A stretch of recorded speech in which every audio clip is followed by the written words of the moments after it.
por egoísmo, por miedo, por vanidad, por ignorancia frente a lo que significa ser mamá, hay muchas mujeres que no quieren tener hijos.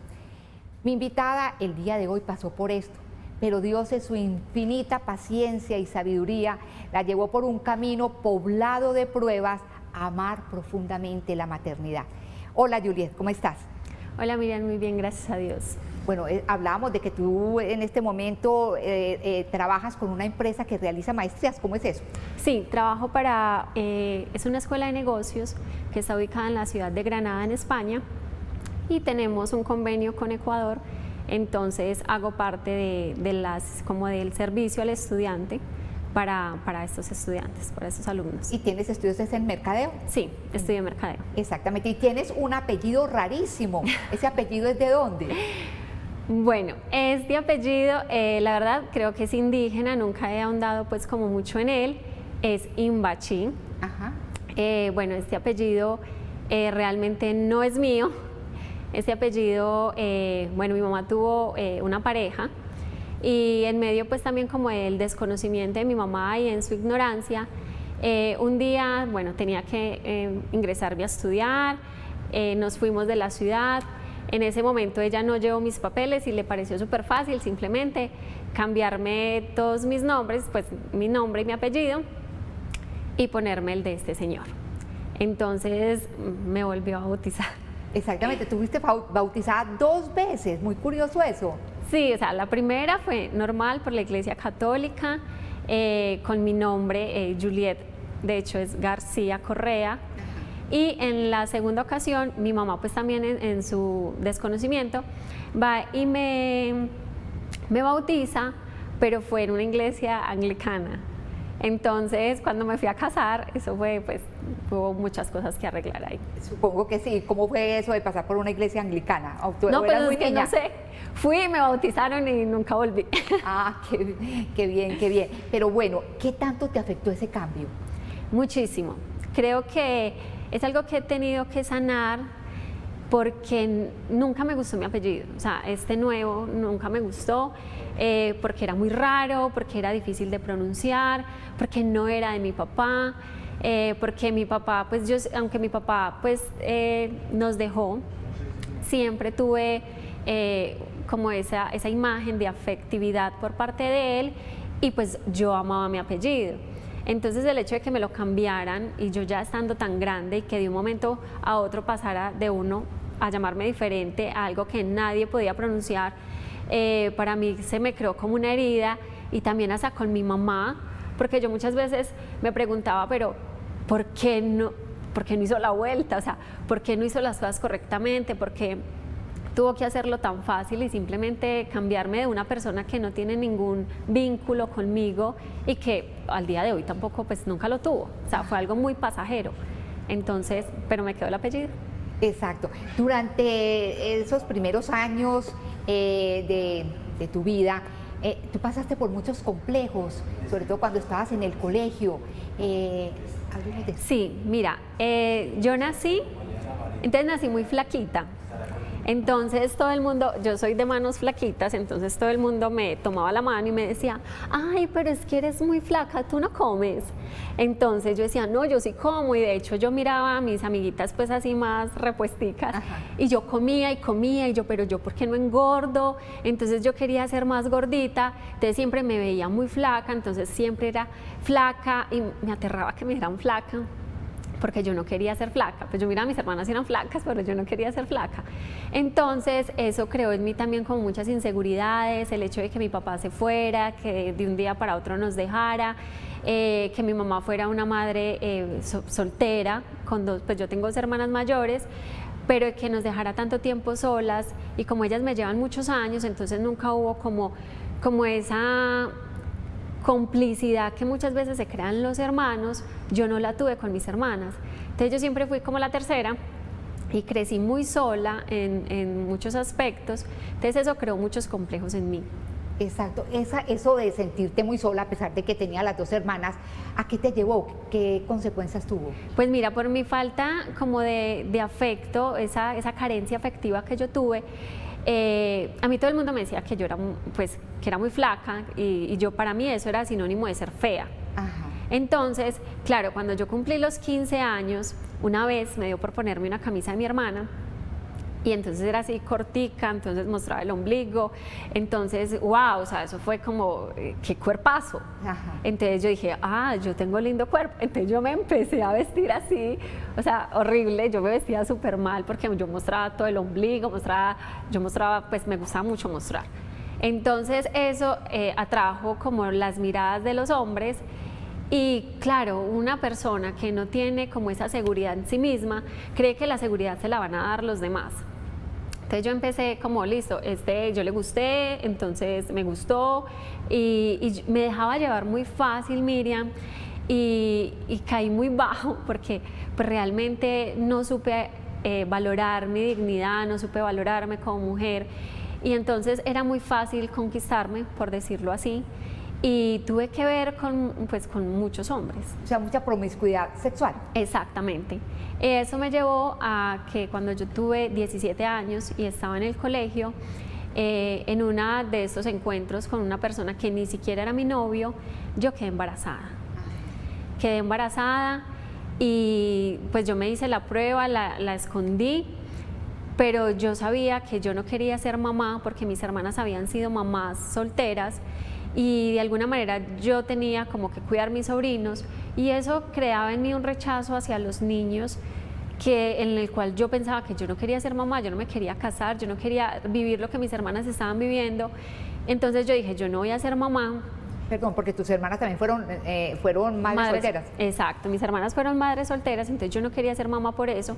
Y cuando yo quedé en embarazo, yo tuve una amiga en esa época que pues me sacó la solución, ¿cierto? Y era, tómate unas pastillas, son estas.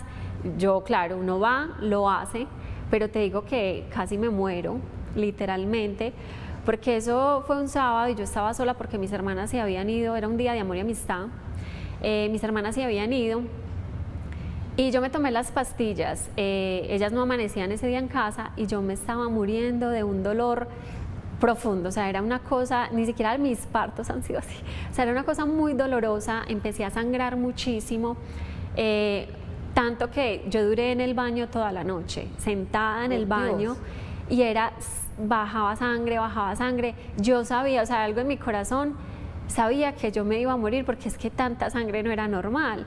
Entonces ese día, pues yo nunca había sido como de fe, de tener mucho a Dios presente en mi vida. Entonces ese día yo tuve como una pequeña conversación con Dios y yo le decía, Señor, si me he de morir, pues bueno, así, o sea, la ignorancia, pues bueno.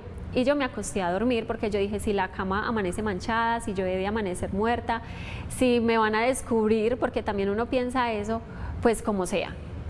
Entonces yo salí del baño ya súper cansada, sangrando, me acosté y pues abrí los ojos, obviamente, y no había una gota de sangre. Y pues lo más natural era que uno dijera, no, esto no me vuelve a pasar, fue súper grave. No, o sea, nada en mí cambió. Mis pensamientos siguieron siendo los mismos, la experiencia no me sirvió para nada. Yo seguía pensando que el aborto era algo que yo podía decidir y que nadie se tenía por qué meter, hasta que, bueno, el Señor hizo muchos cambios en mí. Exactamente, pero por lo pronto seguiste con una vida igual de desordenada, ¿cierto? Sí. Y bueno, por ese tiempo te enamoraste de una persona que te hizo sufrir mucho. Sí, tuve, paralelamente al episodio que viví del aborto, yo estaba enamorada, pues creía yo que estaba enamorada de una persona que fue mi primer amor. Él, de hecho, pues tuvimos como una relación así, pues fue mi primer amor, a la primera persona que yo le entregué todo, en mi inocencia, pero también resulta que él un día, yo lo llamé a la casa y me dice la mamá, no, es que se fue a Costa Rica. Yo quedé como, pues si ese era mi primer amor, el hombre con el que yo soñaba un montón de cosas y él nunca se despidió, eso también me hirió muchísimo y yo creo que de ahí también pues fueron muchos de mis errores. Pero la familia de él fue como un pilar muy grande para mí, porque aunque ellos sabían que yo estaba enamorada de él y que él se había ido, quisieron como brindarme de alguna manera la mano, Tanto que en una de esas crisis con mi mamá, yo me fui a mi casa y la mamá de él me recibió. Entonces, para mí la mamá de él significaba como una segunda mamá. O sea, de hecho, por mucho tiempo yo sentía en mi corazón que era como si fuera mi primera mamá. Y en esa casa, allá con la suegra, conociste a una personita que influyó muchísimo en tu vida. Sí, él tiene una hermana y la hermana tuvo un hijo que nació con parálisis motor. O sea, él tenía espasticidad, tenía 2 añitos. Y como claro, yo quería agradar a su familia, entonces yo le empezaba a jugar al niño, aunque a mí no me gustaban los niños. Yo le empezaba a jugar al niño, pero yo veía que ese niño, como él no se podía expresar, él se expresaba era a través de la mirada. Y esa mirada para mí era una mirada llena de amor, o sea, una mirada que yo no conocía. Entonces cada vez que él me veía, él se ponía así como emocionado y yo lo besaba, entonces ya a mí me empezaba a enternecer muchísimo, tanto hasta llegar el momento de consentir la idea de que si yo tuviera un hijo con esa discapacidad, o sea, yo no tendría ningún problema. Que replanteaste, yo puedo ser mamá y de pronto Exacto. quiero ser mamá. Ahí empezó como el niño a sanarme, como esa parte de esa maternidad, de yo empezarlo a consentir, de ver la belleza de los niños en él. Yo me le aprendí hasta la historia clínica, todo, yo le ayudaba a su mamá con todas las terapias y él fue la primera persona que empezó a tocar mi corazón. Exactamente, y con ese niño también empezó el Señor como a tocar interiormente, a tocarte interiormente. Sí, tanto que una vez fuimos, la mamá me dijo, vamos a ir donde un señor que es de oración, porque ella le había hecho muchas terapias, cirugías, y el niño como que no avanzaba, porque le prometían que el niño iba a recuperar pues como todas sus facultades físicas. Entonces fuimos donde un señor, y el señor miró al niño y me miró a mí y le dijo a la mamá, no, es que el niño está súper bien. Y me miró a mí y me dijo, ¿y tú? Si tú, como me trató de decir como, tú no sabes cuántos regalos Dios ha tenido para ti y tú no has querido recibirlos. Y solamente con esa frase yo sentí que algo en mí se desmoronó totalmente y yo empecé a llorar y a llorar y a llorar y yo decía, pero a mí ¿qué me pasa? ¿Yo por qué lloro tanto? Si yo no vine aquí, yo no era para mí, esto era para otro. Pero eso empezó como, Señor, como a tocar. Ablandarte un poquito, ablandarte. A tocar. Y yo dije, bueno, ¿y cuáles son los regalos que Dios entonces tiene para mí? Y ahí fue donde yo empecé como a ser muy curiosa y yo dije, bueno, Señor, entonces muéstrame. Entonces tuve la posibilidad de ir a una vigilia de un sacerdote que estimo mucho en mi corazón y me llevó mi tía. Entonces mi tía me llevó y yo vi que la vigilia era así carismática, entonces que la gente bailaba y la gente aplaudía, entonces claro, uno bien mundano, entonces yo dije, ¿qué? Aquí también puedo bailar, aquí también puedo aplaudir, pero ese día yo empecé a llorar. Y yo lloré y la gente me pasaba pañuelos, papel higiénico y yo decía, qué vergüenza, yo la única aquí llorando, todo el mundo feliz, yo ¿por qué estoy llorando tanto? Yo salí con un dolor de cabeza impresionante, pero me dieron ganas de volver. Y ahí empezó pues como mi proceso. Exactamente, ¿y cómo fue ese proceso? ¿Cómo fue este proceso? Pues mira, yo empecé a volver donde este padre, como a sus vigilias, a sus eucaristías, hasta que un día, o sea, yo empecé a ir, pero mi vida, o sea, no había un cambio. Ajá, descuadernada todavía. Exacto, hasta que entonces en esa época paralelamente conocí a otra persona, un hombre, y este hombre era todo lo diferente a lo que yo había conocido y a esta anterior persona de la cual yo me había enamorado. Y este hombre me mostraba cariño, me mostraba afecto, me mostraba amor y yo decía, tan raro, o sea, yo lo veía raro porque obviamente pues una persona que nunca ha conocido el amor se lo encuentra de frente y a veces no lo sabe reconocer. Ajá. Entonces yo empecé a ir donde el padre y me lo llevaba a él.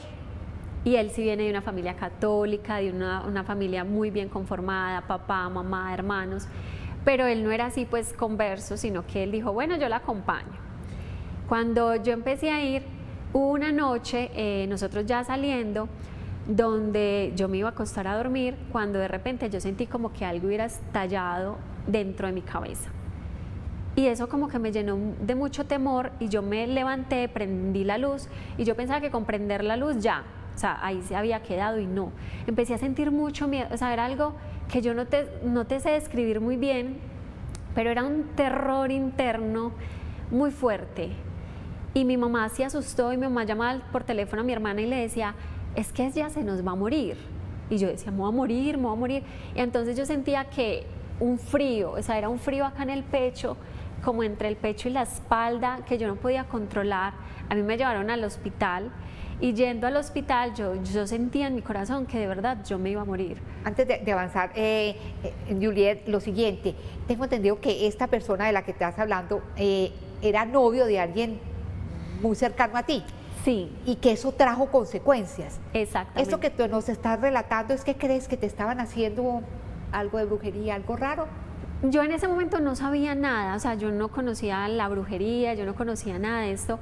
Esta persona fue amiga mía en mi infancia cuando estuvimos en el colegio y ellos dos fueron novios, pero ellos ya habían terminado hacía más de 2 años y él pues empezamos como amigos y yo decía, ah, sí, el que fue novio de esta amiga. Pero las cosas como que fueron creciendo, fueron avanzando, ni siquiera fue buscada porque de entrada pues él a mí no era el hombre así como que uno se enamorara ni que me había gustado, sino que él a través de sus detalles prácticamente fue conquistándome. Entonces ella sí fue muy particular porque cuando ella se enteró, que yo se lo dije, o sea, ella se enteró por mí, porque yo quise ser honesta con ella, porque mi tía eso me lo enseñó. Y cuando yo a ella le dije, ella en principio me dijo, no, no hay problema, él merece una persona que lo quiera, pero luego yo le dije, no, como yo sí la conocía, yo le dije, dime la verdad, o sea, me trató súper feo, tanto que pues este aborto que yo tuve, ella se lo contó a todo el barrio, o sea, a todo el mundo, tanto que yo esa noche cuando hablé con ella, yo llegué a mi barrio y todo el mundo me miraba, y yo era como que, ¿por qué me miran? Sí, porque todo el mundo me mira como, claro, después todo el mundo, ay, que es que tú hiciste eso, que tú hiciste lo otro, y yo era como que, eso también hirió mucho mi corazón, le tuve resentimiento por mucho tiempo, porque yo decía, ¿cómo fue capaz? O sea, ¿cómo fue capaz? Entonces, cuando yo conocí al que hoy es mi esposo, fue muy difícil en ese aspecto. Exacto, entonces volvamos, que tú ibas para el hospital después de estar sintiendo todos estos síntomas tan extraños de un momento a otro. ¿Qué sigue? Entonces, cuando yo iba al hospital, yo sentía en mi corazón que de verdad, o sea, que ese era como mi momento final, o sea, yo no sé, es una sensación muy rara que uno no siente siempre, nunca, pues. Y en ese momento yo le dije, Señor, si tú me das una segunda oportunidad, yo voy a vivir para ti. Yo no sabía qué era eso, o sea, yo no sabía qué estaba diciendo. Sin embargo, yo sentía ese frío como en el alma, en el pecho, o sea, me llevaron al hospital, me dijeron que me iban a sedar, yo decía que no, que porque si me sedaban yo sabía que yo no iba a despertar. Y sin embargo, bueno, me sedaron. Cuando yo abrí los ojos, al primero que vi fue a mi novio, y él me dijo, ¿cómo estás? Y yo le dije, o sea, yo lo único que pensaba era, desperté, o sea, el Señor me escuchó. Y desde ahí, o sea, hubo un cambio radical en mi vida, era como si de verdad yo hubiera vuelto a nacer. Exactamente. Bueno, entonces de ese cambio y de todo lo que viene a continuación, vamos a hablar, si Dios lo permite, la semana próxima. Así que invitemos a todos los televidentes para que sigan con nosotros. Por lo pronto, recuerden que acá en el canal se está distribuyendo el libro A Conciencia. Es un libro sencillo, es un libro para mirar los 10 mandamientos con una lupa gigante, para que nos demos cuenta de todas esas fallas que nos impiden, que nos obstaculizan, que tengamos una verdadera paz, que vivamos en el Señor y obtengamos todo lo que queremos de Él, porque el Señor lo ha prometido a las personas que viven en su ley, a las personas que son justas, les da absolutamente todo. Eso es de verdad. Bueno, gracias por estar con nosotros, que tengan un resto de día muy feliz.